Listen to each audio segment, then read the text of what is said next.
Uşaqlar hal-hazırda hazırlaşır doğum eləməyə.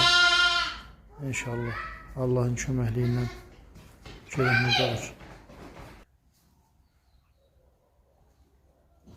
Ya Allah ey.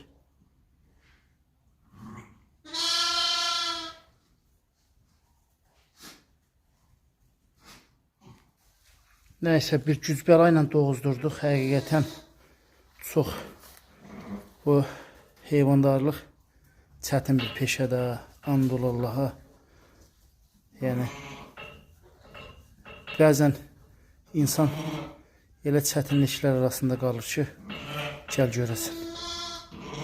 İki seçim olur. Ya sağlam həyat, ya ana, ya bala, ikisindən birinin ölümünlə nəticələnir. Və belə heyvan doğumları qəşəng gözəl bir qomral erkək quzumuz dünyaya gəldi. Quzuların əksəriyyəti atalarına oxşuyur. Qoyunlar sarı kərədir, quzular qomral kərə.